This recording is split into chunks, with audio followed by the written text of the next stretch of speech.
Hello, my friends, and welcome to What's Up. It's John Petersen and Gregg Braden in an unrehearsed, conversation that we have every 2 weeks, essentially working the horizon in terms of whatever's on our mind and what's inbound and so on. And we're coming to you from the Arlington Institute in Berkeley Springs, West Virginia. And Greg, what's up? Hey, John, it's good to see you. I'm happy to be with you and our community today. I was with you in your own part of the Yeah, world just a week ago, and I really enjoyed uh, Berkeley Springs. great And it, having you. Great yeah, having you well, back. so coming home from you back to my home here in northern New Mexico, I had a very long day of travel, some flight delays that are no surprise to anyone now, Yeah. and end up watching a movie that I had seen years ago, and I rewatched it with a new lens. And the name of the movie was called Wag the Dog with with Dustin I Hoffman. And know that guy. I know that do guy. you? Yeah, yeah. Well, the theme for our viewers that may not be familiar, the general theme was that media was enlisted to tell stories through the mainstream to sway public opinion to support political policy. And Dustin Hoffman did an amazing job.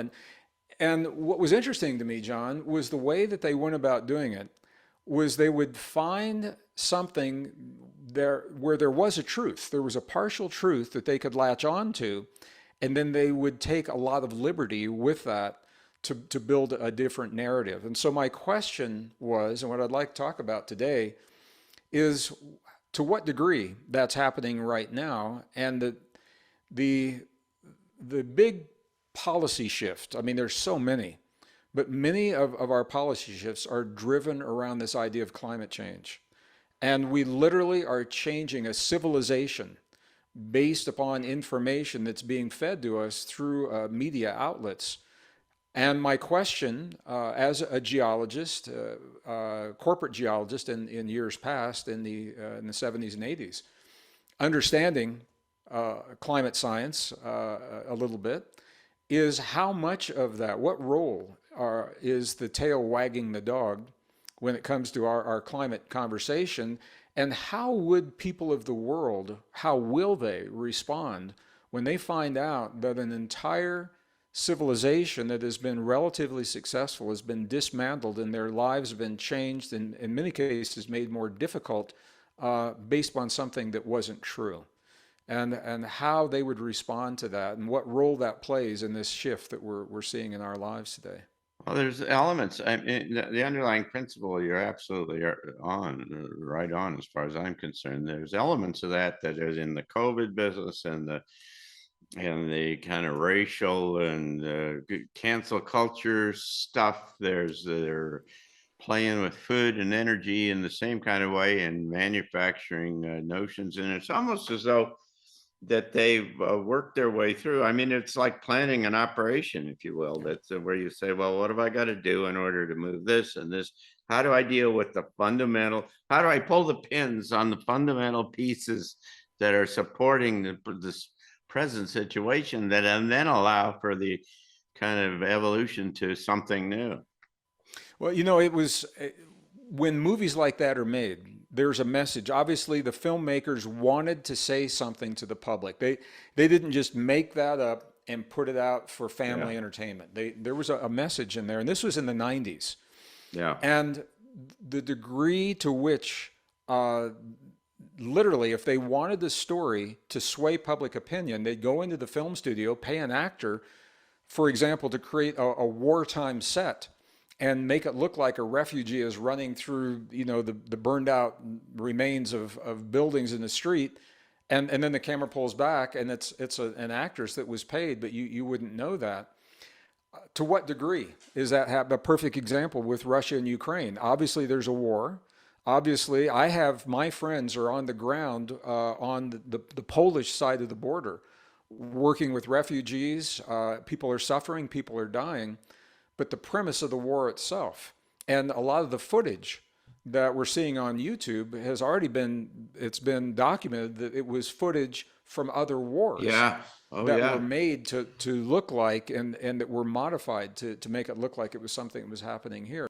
why do we have to use fear to sway public opinion rather than just sharing with people what's happening and letting people choose the direction unless the direction is being made for nefarious purposes? The thing in that regard that I've been thinking about is this notion that there, in fact, is another deeper, longer objective, which is kind of classic in terms of geopolitics, and that is that the United States is manipulating and orchestrating all of this in an effort to tamp down the economics of Europe, and so that Europe becomes dependent upon the United States and does not cannot have this closer association with Russia.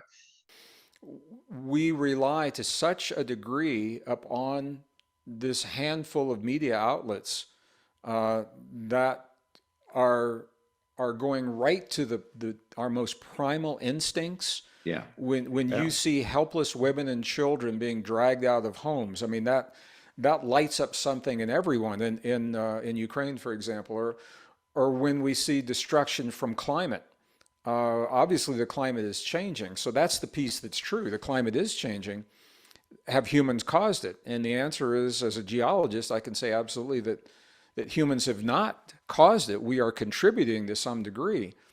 And I was at a conference recently, and I casually made that statement as an aside because I believed it was common knowledge that humans did not cause the climate change. If we weren't here, we would see the climate shifting as it has, for at least 450,000 years and through the ice cores. And I was amazed at the pushback from people that believe what they have been shown on YouTube videos. This is the tail wagging the dog. It's exactly, they took the piece that's true. There is climate change, and then they show all the destruction. They'll show the sea levels rising and polar bears on a piece of Yeah, ice with right. nowhere to go. And then they'll build on that, but they're not even looking at the data. So I guess where that leads me is where do we go, John, to find information that is truthful, honest, and factual that has not been skewed? I've just had some of my family members ask me that same question. Hmm. What do you look at that gives you this perspective that's so different from everybody else? Uh, I, How did I you think answer that? I think well, you got to find the alternative media for one, and not do the mainline media because it's controlled. I mean, it's clear that the principal kind of influence is the CIA, and that is driving the narrative. And you can watch that, by the way, if you once get that in your mind and you decide to be objective about trying to decide whether that's true or not, then it's really easy because you can watch an idea, a narrative, a comment or something just sweep within 18 hours or less across everything in ways that it ever would. And it's verbatim kind of stuff Yeah. that, and so it's not independent at all, or certainly not creative. And so I think that first of all, you got to want to see and have a, find out. If you don't, then you'll sit there and they'll feed you all of this kind of stuff. You have to question the veracity and validity of of just about everything that you see. You have to have some kind of open-mindedness about it all, and even from whatever source you get, you got to say, wait a second, everybody's got an agenda of one sort or another, and what's the one in play here?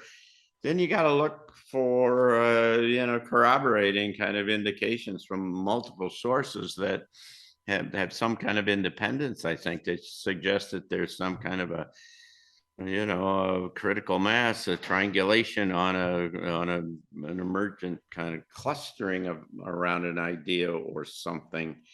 And I guess then you got to really kind of listen inside of yourself and hear the kind of the squeaky clean kind of stuff that says, does that make sense or not?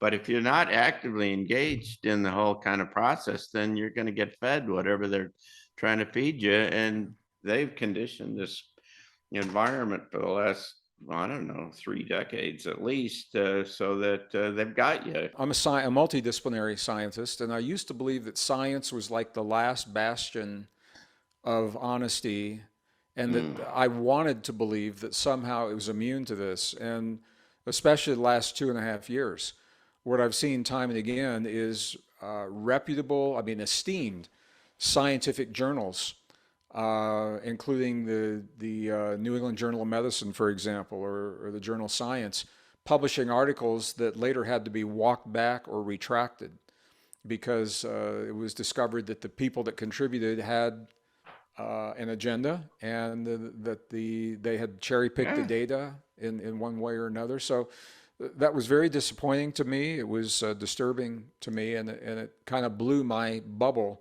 that science was immune from this. I didn't want that to be, and now I know that is the truth. That science has been I think, hijacked.